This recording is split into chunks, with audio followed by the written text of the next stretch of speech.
एक व्यक्ति अपने जीवन में बहुत परेशान था। सब कुछ होने के बावजूद भी वह खुश नहीं रह पाता था। एक दिन वह अपने गुरुजी के पास गया और उन्हें अपनी समस्या बताते हुए बोला, गुरुजी, आपने मुझे सफलता प्राप्ति के लिए मेहनत और लगन से काम करने की सलाह दी थी।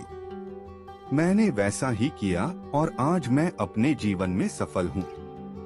मेरे पास गाड़ी, बंगला, पैसा और ऐशो आराम के सारे साधन हैं। फिर भी मैं खुश नहीं हूँ। मुझे लगता था कि सफलता प्राप्त कर लेने से सुकून भी मिल जाएगा, लेकिन मेरे जीवन में वो सुकून नहीं है। मैं खुशी और सुकून से भरा जीवन चाहता हूँ गुरुजी। अब आप ही मेरा मार्गदर्शन करें। गुरुजी ने उसकी बात ध्यान से सुनी, फिर मुस्कुराते हुए घर के कमरे में चले गए। थोड़ी देर बाद जब वे बाहर आए तो उनके हाथ में 3 गेंदें थी। एक गेंद कांच की, एक चीनी मिट्टी की और एक गेंद रबर की थी। वे गेंदें उस व्यक्ति के हाथ में देकर वे बोले, बेटा, मैं तुम्हारी समस्या का समाधान तुम्हें बताऊंगा, लेकिन उसके पहले तुम्हें एक छोटा सा काम देता हूँ। जो गेंदें मैंने तुम्हें दी हैं, उन्हें तुम अपने हाथों में लेकर एक के बाद एक इस तरह उछालते जाओ कि एक समय में एक गेंद हवा में जरूर रहे। व्यक्ति उन गेंदों को हवा में उछालने लगा। वह एक गेंद हवा में फेंकता तो 2 गेंद उसके हाथों में रहती। जब हवा में उछाली गई गेंद नीचे गिरने वाली होती तो वह हाथ में रखी गेंदों में से एक को हवा में उछालकर उस गेंद को पकड़ लेता। ये सिलसिला इसी तरह चल रहा था। इस तरह गुरुजी के कहे अनुसार एक समय में एक गेंद हवा में अवश्य रहती थी। कुछ देर बाद एक ऐसा समय आया जब चीनी मिट्टी की गेंद हवा में थी और कांच और रबर के गेंद उसके हाथ में थी। लेकिन इस बार उसका सही संतुलन नहीं बन पाया और हवा में उछाली गई चीनी मिट्टी की गेंद नीचे जमीन पर गिरने लगी। चीनी मिट्टी की गेंद सबसे ज्यादा कीमती थी, इसलिए व्यक्ति ने सोचा जब 2 ही गेंद जमीन में गिरने से बचाई जा सकती है तो चीनी मिट्टी और कांच की गेंद को बचाना ज्यादा सही है। उसने तुरंत अपने हाथ में से रबर की गेंद नीचे गिरा दी और चीनी मिट्टी की गेंद पकड़ ली। गेंद गिरने से वह दुखी हो गया क्योंकि वह गुरुजी का बताया गया काम सही तरीके से पूरा नहीं कर पाया। उसने जब अपने गुरुजी को देखा तो गुरुजी ने पूछा, बेटा, तुमने रबर की गेंद क्यों गिरा दी, चीनी मिट्टी की गेंद क्यों नहीं गिरने दी? उसने उत्तर दिया, गुरुजी, चीनी मिट्टी की गेंद सबसे ज्यादा कीमती थी, इसलिए मैंने उसे जमीन पर गिरने नहीं दिया। यदि कांच की या चीनी मिट्टी की गेंद जमीन पर गिर जाती तो वे टूट जाती, लेकिन रबर की गेंद को नीचे गिरने से कोई नुकसान नहीं होता। इसलिए जब मुझे लगा कि मैं 2 ही गेंद हाथ में संभाल पाऊंगा तो मैंने चीनी मिट्टी और कांच की गेंदों को हाथों में संभाला और रबर की गेंद नीचे गिरा दी। उसका उत्तर सुनकर गुरुजी बोले, बेटा, जिस समस्या का समाधान ढूंढने तुम मेरे पास आए थे उसका समाधान तो तुमने खुद ही निकाल लिया। अब जरा गौर से सुनो। ये 3 गेंदें तुम्हारे जीवन की प्राथमिकताओं को दर्शाती हैं। चीनी मिट्टी की गेंद तुम और तुम्हारा परिवार है। कांच की गेंद तुम्हारी नौकरी, व्यवसाय, पैसे और जीवन के आवश्यक साधन है। रबर की गेंद वो विलासिता की चीजें हैं जिनके बिना भी जीवन आराम के कट सकता है, जैसे महंगा मोबाइल, महंगी घड़ी और अन्य महंगे शौक। तुमने अपने जीवन में कांच और रबर की गेंद पर ध्यान दिया और नौकरी, घर, गाड़ी, बंगला, सुख सुविधा के सारे साधनों के साथ अपने महंगे शौक भी पूरे किए, लेकिन चीनी मिट्टी की गेंद यानी खुद पर, अपने परिवार पर ध्यान नहीं दिया। यही कारण है कि तुम्हें अपने जीवन में खुशी और सुकून की कमी खल रही है। बेटा, जीवन में आगे बढ़ते समय अपनी प्राथमिकता तय करके रखो। जब भी जीवन की 3 गेंदों का संतुलन बिगड़ता सा महसूस हो तो रबर की गेंद छोड़ो। जीवन में खुशियां सदा बनी रहेंगी। जीवन में अक्सर ऐसा होता है कि काम और पैसे के पीछे भागते भागते हम अपने लिए और अपने अपनों के लिए समय नहीं निकाल पाते। यही कारण है कि हम खुशी और सुकून के लिए तरसते रह जाते हैं। जीवन में इतना तेज भी क्या भागना कि खुशियां पीछे रह जाएं। अपनी प्राथमिकताओं को समझो। आगे बढ़ना और सफल होना जितना महत्वपूर्ण है, उतनी ही खुशियां और सुकून भी है। उन्हें नजरअंदाज ना करें। एक 10 साल का लड़का जूडो सीखना चाहता था। अपनी इस चाहत को पूरा करने वह एक जूडो मास्टर के पास गया और उनसे निवेदन किया कि वे उसे जूडो सिखाए। जूडो मास्टर ने लड़के को ध्यान से देखा। उस लड़के का एक हाथ नहीं था। पूछने पर लड़के ने बताया कि एक कार दुर्घटना में उसने अपना बायां हाथ गंवा दिया है, लेकिन अपनी अक्षमता के बाद भी वह जूडो सीखना चाहता है। जूडो सीखने की उसकी ललक देख जूडो मास्टर ने उसे अपना शिष्य बना लिया और उसे जूडो सिखाने लगे। लड़का भी पूरी लगन से जूडो सीखने लगा। जूडो सीखते सीखते लड़के को 3 महीने हो गए और इन 3 महीनों में मास्टर ने उसे जूडो का केवल एक ही मूव सिखाया। लड़का अच्छा कर रहा था और उसकी इच्छा थी कि मास्टर उसे और भी मूव सिखाए। एक दिन वह मास्टर के पास जाकर बोला, मास्टर, आपने मुझे अब तक जूडो का एक ही मूव सिखाया है। आपको नहीं लगता कि मुझे इसके दूसरे मूव भी आने चाहिए? इस पर मास्टर बोले, ये एकमात्र मूव है जो तुम जानते हो और तुम्हें बस यही जानने की जरूरत है। लड़के को मास्टर की बात समझ में तो नहीं आई, लेकिन उन पर भरोसा कर वह जूडो का प्रशिक्षण प्राप्त करता रहा। कुछ महीने बीतने के बाद मास्टर लड़के को एक जूडो प्रतियोगिता में ले गए। इस प्रतियोगिता का पहला मुकाबला लड़के ने बड़ी ही आसानी से जीत लिया। दूसरे मुकाबले में भी उसे कोई मुश्किल नहीं हुई और वह बड़ी ही आसानी से जीत गया। तीसरे मुकाबले में उसे कड़ी प्रतियोगिता का सामना करना पड़ा। इस मुकाबले में उसका प्रतियोगी आवेश में आ गया और अपने पैंतरों से उसे छकाने लगा। तब लड़के ने वह एक मूव आजमाया जो उसके मास्टर ने उसे सिखाया था। इस मूव के सामने उसके प्रतियोगी ने हार मान ली। लड़का खुश भी हुआ और हैरान भी। लड़का प्रतियोगिता के फाइनल में पहुंच चुका था। फाइनल में उसका मुकाबला जिस प्रतियोगी से होना था वह अनुभवी और मंजा हुआ खिलाड़ी था। लड़के के लिए वो मुकाबला बहुत मुश्किल होने वाला था। फाइनल में प्रारंभ से ही प्रतियोगी उस पर हावी हो गया। एक समय ऐसा भी आया जब रेफरी को लगने लगा कि लड़के को चोट न लग जाए, इसलिए उसने टाइम आउट का इशारा भी कर दिया। वह मुकाबले को रोकने ही वाला था कि जूडो मास्टर ने बीच में आकर उनसे मुकाबला जारी रखने का अनुरोध किया। रेफरी ने यह अनुरोध मानकर मुकाबला नहीं रोका। जब मुकाबला और आगे बढ़ा तो प्रतियोगी ने एक बड़ी भूल कर दी। लड़के को एक अच्छा मौका मिल गया और उसने अपना वही मूव आजमाया और कमाल की बात है कि इस मूव ने उसे मैच जिता दिया। लड़का अपनी पहली ही प्रतियोगिता का विजेता बन चुका था। जब वह मास्टर के साथ वापस लौट रहा था तो वे दोनों प्रतियोगिता के हर मुकाबले और मूव की बात कर रहे थे। लड़के ने मास्टर से पूछा, मास्टर जी, आपको कैसे पता था कि मैं केवल एक मूव के भरोसे ये प्रतियोगिता जीत सकता हूँ? मास्टर ने जवाब दिया, तुम्हारी जीत 2 कारणों से हुई है। पहली ये कि तुमने जूडो के सबसे मुश्किल मूव पर मास्टरी कर ली थी और दूसरी ये कि उस मूव से बचने का तुम्हारे प्रतियोगी के पास केवल एक ही तरीका था कि वह तुम्हारा बायां हाथ पकड़ ले। लड़के का बायां हाथ नहीं था। उसकी ये शारीरिक कमजोरी उसकी सबसे बड़ी ताकत बन गई थी। कई बार हम अपनी कमियों के लिए भगवान से शिकायत करते हैं। अपनी परिस्थितियों के लिए खुद को या अपने परिवारजनों को दोष देते हैं। उस वक्त हम ये नहीं समझ पाते कि हमारी कमियां एक दिन हमारी सबसे बड़ी ताकत भी बन सकती है। हम सब खास और महत्वपूर्ण हैं।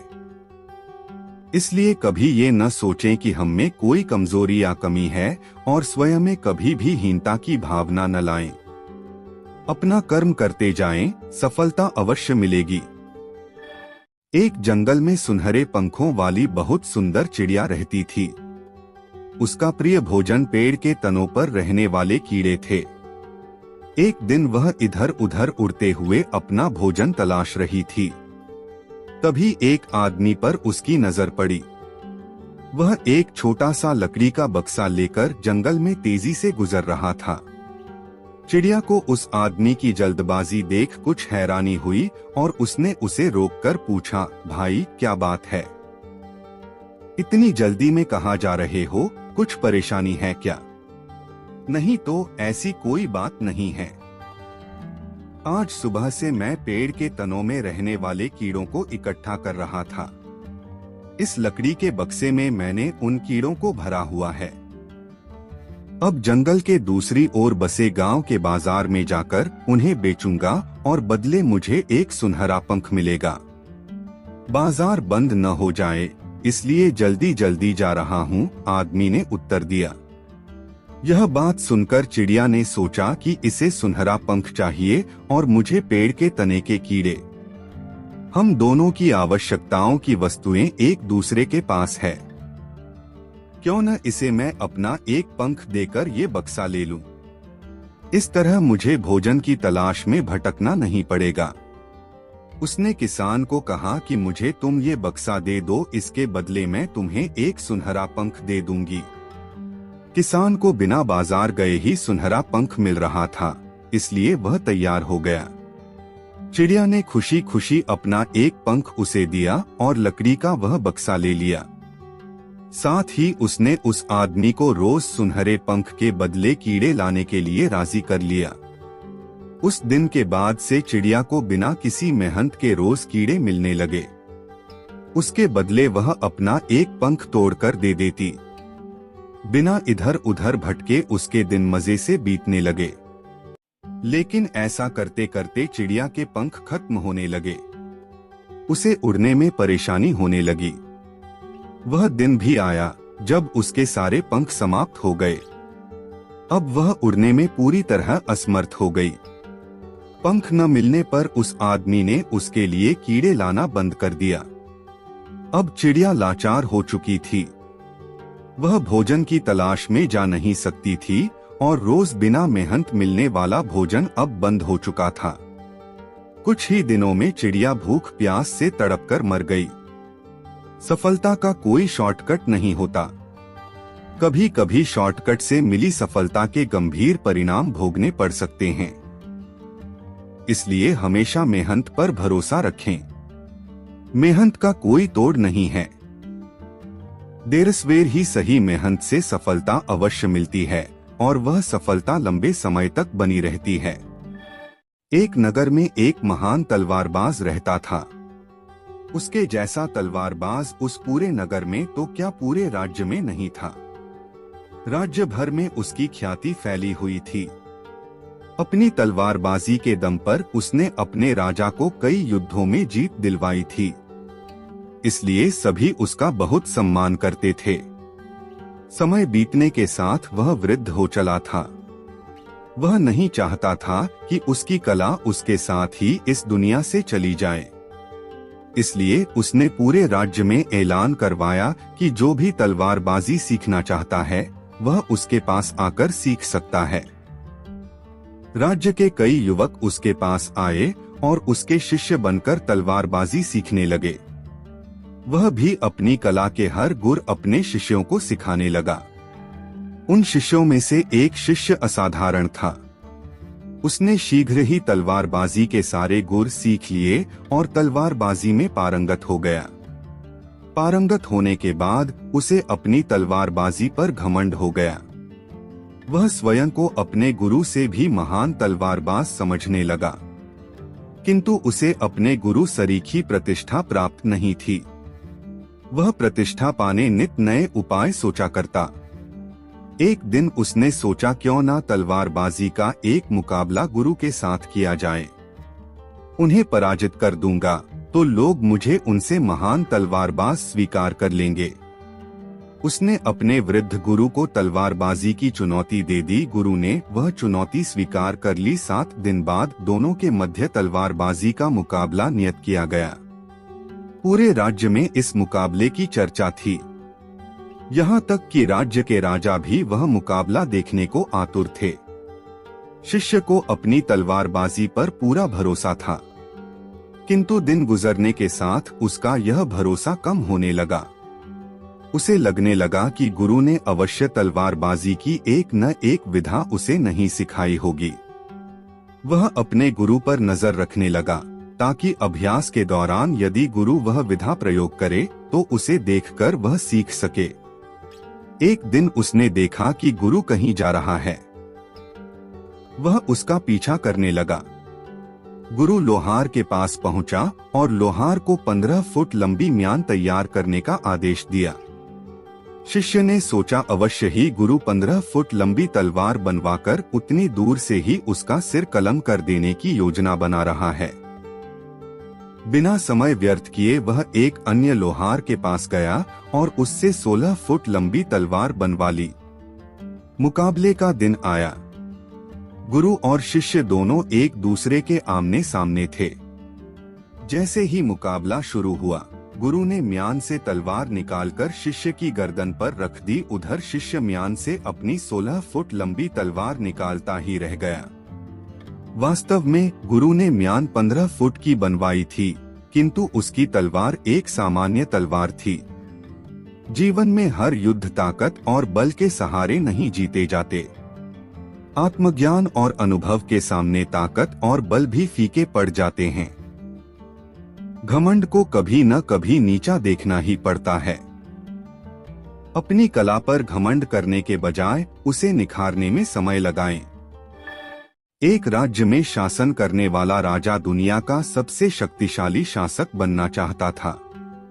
एक दिन उसे दूर देश से आए एक भविष्यवक्ता के बारे में पता चला। वह उनसे मिलने पहुंचा और उन्हें अपनी इच्छा बताते हुए निवेदन किया, महात्मा, मुझे कोई ऐसा उपाय बताएं जिससे मैं पूरी दुनिया का सबसे शक्तिशाली राजा बन सकूं। भविष्यवक्ता ने सामने जाते हुए एक रास्ते की ओर इशारा किया और बोले, राजन, सामने जो रास्ता देख रहे हो इस पर चलते जाओ। 10 किलोमीटर की दूरी तय करने पर तुम्हें एक पेड़ दिखाई देगा।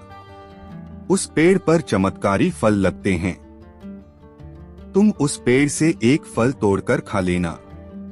तुम्हारी शक्ति 100 गुना बढ़ जाएगी। राजा बिना समय व्यर्थ किए उस पेड़ की तलाश में निकलने के लिए तैयार हो गया। लेकिन उसके जाने के पहले भविष्यवक्ता ने उसे चेताया, राजन, एक बात ध्यान में रखना। जब तुम इस रास्ते पर आगे बढ़ोगे तो तुम्हारा सामना 1 फीट ऊंचे एक राक्षस से होगा। तुम उसे मार देना, तभी आगे बढ़ना, अन्यथा वह तुम्हारा आगे बढ़ना और पेड़ से फल तोड़ना मुश्किल कर देगा। राजा ने हामी भरी और भविष्यवक्ता से आज्ञा लेकर उनके बताए रास्ते पर चलने लगा। 1 किलोमीटर की दूरी तय करने के बाद अचानक एक राक्षस उसके सामने आया और उसका रास्ता रोक लिया। उसकी ऊंचाई 1 फीट थी।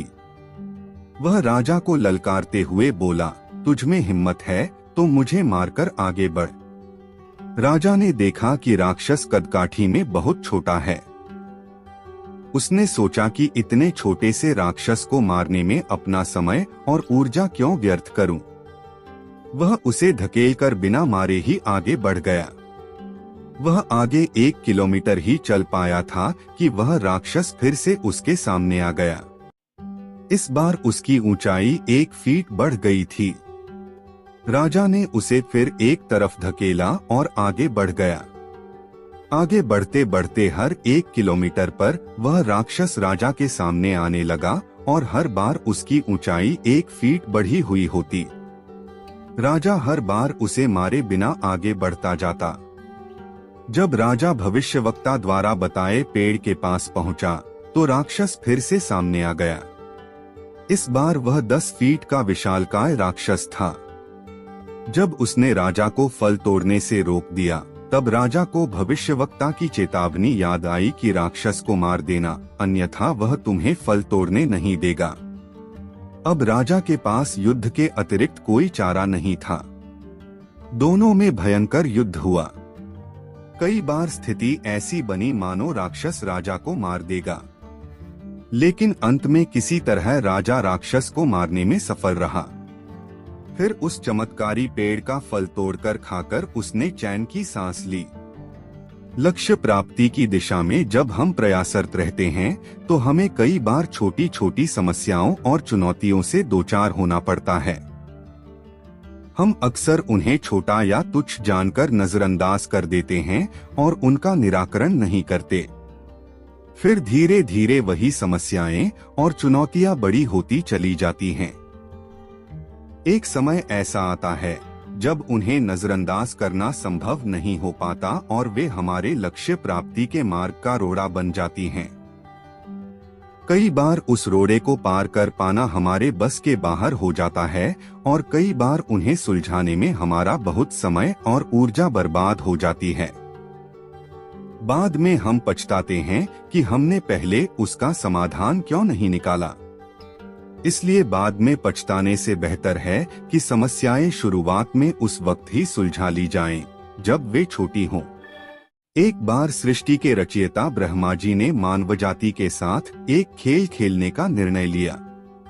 उन्होंने खुशी को कहीं छुपा देने का मन बनाया ताकि मानव उसे आसानी से प्राप्त न कर सके। ब्रह्मा जी की सोच थी कि जब बहुत तलाश करने के बाद मानव खुशी को ढूंढ निकालेगा तब शायद वास्तव में खुश हो पाएगा। इस संबंध में मंत्रणा करने उन्होंने अपनी परामर्श मंडली को बुलाया। जब परामर्श मंडली उपस्थित हुई तो ब्रह्मा जी बोले, मैं मानवजाति के साथ एक खेल खेलना चाहता हूँ। इस खेल में मैं खुशी को ऐसे स्थान पर छुपाना चाहता हूँ जहाँ से वह उसे आसानी से न मिल सके, क्योंकि आसानी से प्राप्त खुशी का महत्व मानव नहीं समझता और पूरी तरह से खुश नहीं होता। अब आप लोग मुझे परामर्श दें कि मैं खुशी को कहाँ छुपाऊं। इसे धरती की गहराई में छुपा देना उचित होगा, पहला परामर्श आया। लेकिन मानव खुदाई कर आसानी से इसे प्राप्त कर लेगा, ब्रह्मा जी ने असहमति जताते हुए कहा। तो फिर इसे सागर की गहराई में छुपा देना अच्छा रहेगा, एक परामर्श और आया।